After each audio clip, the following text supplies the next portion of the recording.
अस्सलाम वालेकुम। आज मैं एक ऐसे इंसान के साथ हूँ जिसके जो हालात हैं वो नाकाबिले बयान हैं। और जैसे कि हमने बताया था कि हम लोग वो स्टोरीज़ ले रहे हैं कि जिसमें बंदा पूरा टूट चुका होता है, हौसला ख़त्म हो चुका होता है उसका, लेकिन वो किस तरह अपने आप को बना के रखा हुआ है कि सामने वाले को दिखाने की मेरे अंदर हिम्मत है, जबकि वो अंदर से टूट चुका होता है। एक आम बंदे की, एक मर्द की ज़िंदगी। ऐसे ही मेरे साथ एक बंदा मौजूद है, नौशाद आलम नाम है इनका।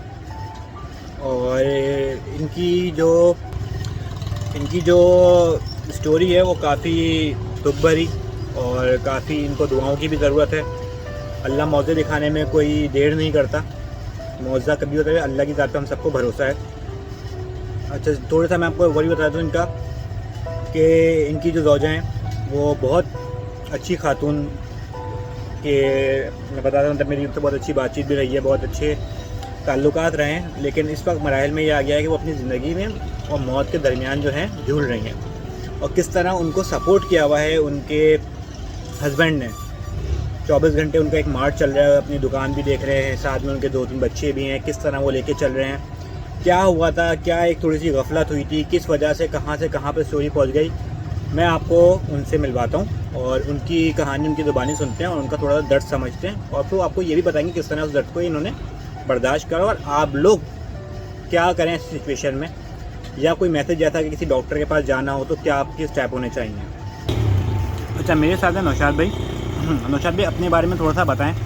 पहले अपने बारे में बताएं, आप पहले अपने कारोबार किस तरह शुरू किया, क्या हर्डल्स हैं। आप पहले, मैंने सुना, जॉब वगैरह करते रहे, आपने काफ़ी, आपका 8-10 साल का सेल्स में जॉब रहा। आप किस तरह यहाँ पर आए, किस तरह आपकी ज़िंदगी ने एक मोड़ आ जाता है ज़िंदगी में जहाँ से वापसी आना मुश्किल होता है, लेकिन आपने वहाँ से कम बैक करा है और फिर दोबारा आप इसी मराहिल पे खड़े हुए हैं। तो कुछ इस बारे में, अपने बारे में बताएं। बिस्मिल्लाहिर्रहमानिर्रहीम। जी, मेरा नाम नौशाद है और मैं पिछले 10 साल से कैडबरी मॉन्डलीज इंटरनेशनल में एज अ सेल्स रिप्रेजेंटेटिव के हवाले से नॉर्थ नाज़रबाद में काम करता था।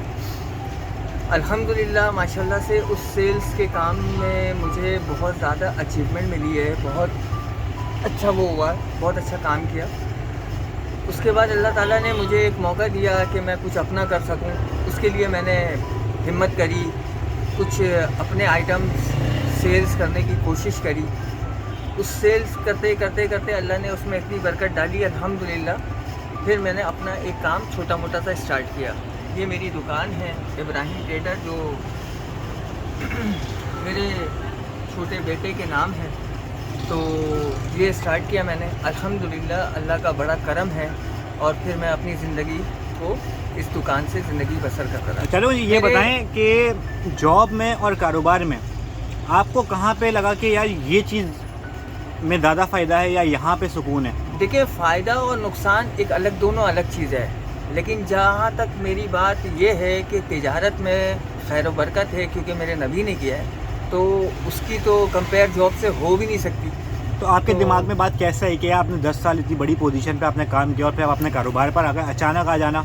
देखें, मसला ये, जब जिम्मेदारी बढ़ती है तो जॉब में जो है ना एक लिमिटेड अमाउंट होता है, एक मतलब आप वहीं पे महदूद रहते हैं। लेकिन जब आपके बच्चे हो जाते हैं, आपके घर के दीगर खर्चे हो जाते हैं, तो सर देखें, मसला ये है कि जब आपकी फैमिली बड़ी हो जाती है, बच्चे हो जाते हैं और फिर स्कूल वगैरह मतलब एजुकेशन की तरफ आते हैं, तो आपके अखराजात जो ना बढ़ जाते हैं। और जब जॉब चल रही होती है, एक लिमिटेड अमाउंट होती है, तो फिर आप कोशिश करते हो कि यार कुछ ऐसे अर्न करना है जो अपने फैमिली को सपोर्ट कर सकें, अपने बच्चों को सपोर्ट कर सकें और इस तरीके से फैमिली को लेके चलें। तो इसी तरीके से मेरी भी कोशिश डे बाय डे मेरी कोशिश चलती रही। मैंने कुछ जॉब के साथ साथ सप्लाई किया, सप्लाई के साथ साथ फिर मैंने पैसे वो मतलब बीसी के तौर पे यूटिलाइज किया उसको। फिर मैंने एक मुश्क रकम जमा करके फिर मैंने अपने एक बिज़नेस की तरफ आया और अल्हम्दुलिल्लाह आज आपके सामने मेरा बिज़नेस और मेरी फैमिली, मेरे बच्चे माशाल्लाह, मेरी 3 बच्चे हैं मेरे, जिनमें से मेरी 2 बेटियां हैं जो उस्मान पब्लिक स्कूल की स्टूडेंट हैं। चलो नौशाद भाई, मुझे ये बताएं,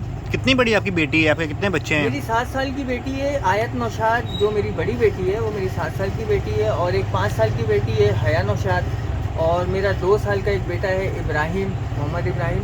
तो ये मेरी छोटी सी फैमिली है। बस यूँ कर लें, अचानक से मेरी फैमिली और मेरी ज़िंदगी का एक रुख चेंज हुआ एक छोटा सा दाना जो मेरी ज़िंदगी का रुख को चेंज कर दिया। मेरी वाइफ को एक छोटा सा एक पिंपल्स हुआ था जिसके लिए वो थोड़ी सी परेशान हुई, उन्होंने तकलीफ़ ज़ाहिर करी, तो मैं फिर डॉक्टर के पास गया। डॉक्टर ने कहा कि डॉक्टर ने दवाई लिख के दे दी, फिर दवाई हमने खाया तो उसके बाद फिर उनको कोई ख़ास फ़र्क नहीं पड़ा। नेक्स्ट दोबारा वीक में हम लोग दोबारा गए डॉक्टर के पास, तो उन्होंने दोबारा मेडिसिन चेंज करके मेडिसिन दे दी, उसमें भी कोई ख़ास फ़र्क नहीं पड़ा। तो उन्होंने फिर एक टेस्ट लिख के दिया। टेस्ट लिखने के बाद फिर देखा कि भाई रिपोर्ट तो बिल्कुल क्लियर आ रही है, फिर ये क्या चीज़ है, तो उन्होंने बायोप्सी का ऑप्शन दिया। फिर हम लोगों ने बायोप्सी कराया तो फिर वो कैंसर डायग्नोस। बायोप्सी में क्या होता है नौशाद भाई? बायोप्सी में यही होता है, उसके सैंपल लेते हैं, उसके सैंपल लेते हैं, वो सैंपल लेने के बाद वो टेस्ट होता है, 12 दिन का प्रोसेस होता है। 12 दिन के बाद उसकी वो रिपोर्ट की रिजल्ट आती है, तो उसमें पता चल जाता है और फिर डायग्नोस कर देते हैं कि जो भी है। अच्छा, तो नौशाद भाई उसके बाद कैंसर डायग्नोज हो गया, तो उसके बाद क्या हुआ अचानक? फिर ये हुआ कि ज़िंदगी जो है ना बिल्कुल रुख चेंज कर गई। उसके बाद ज़िंदगी का जो मतलब सफ़र था वो दूसरे पहलू पे चल गया। उसके बाद फिर हम कैंसर के हॉस्पिटल में गए, किरण हॉस्पिटल पे गए। जी सर फिर कैंसर वो वहाँ गए, किरण में गए, तो वहाँ पे भाई उन्होंने फिर वो देखा फिर OPD वगैरह करी, ट्रीटमेंट किया। उन्होंने इस ट्यूमर को बहुत हल्के पे ले लिया। मैं पता नहीं मुझे क्यों डॉक्टर की गफलत है या बस अल्लाह की मर्जी में, क्या उसमें कुछ मैं बोल नहीं सकता। बस मैं इतना कहूँगा कि जो अल्लाह चाहते हैं वही होता है। बहरहाल अभी जो डॉक्टर को मैं दिखा रहा हूँ वो ये कहते हैं कि यार पहले क्यों इनका सर्जरी क्यों नहीं हुआ, अगर ये सर्जरी हो जाती तो फिर मामला सॉल्व हो जाता। लेकिन उन्होंने सर्जरी का ऑप्शन लेने के बाद फिर उन्होंने सर्जरी नहीं करी, उन्होंने कीमोथेरेपी करी। कीमोथेरेपी उन्होंने इतनी हैवी डोज दिया इसको कि उसके बाद मेरी वाइफ जो है वो गिरती चली गई। उसके बाद फिर मतलब वो कंट्रोल में नहीं आई, और आज जो है सबने मना कर दिया, और सारे डॉक्टर्स ने मना कर दिया, और सारे रास्ते बंद हो गए हैं। अब ये है, इवन ये पोजीशन है कि वो हमें पहचानती भी नहीं है, उसको ये भी नहीं पता होता है कि उसके सामने कौन खड़ा हुआ है, उसमें क्या कुछ भी नहीं, बेड पर है, ना चल फिर सकती है, ना कुछ, ना खाना पीना छोड़ा हुआ है, सब कुछ बिल्कुल एकदम वो हो गया।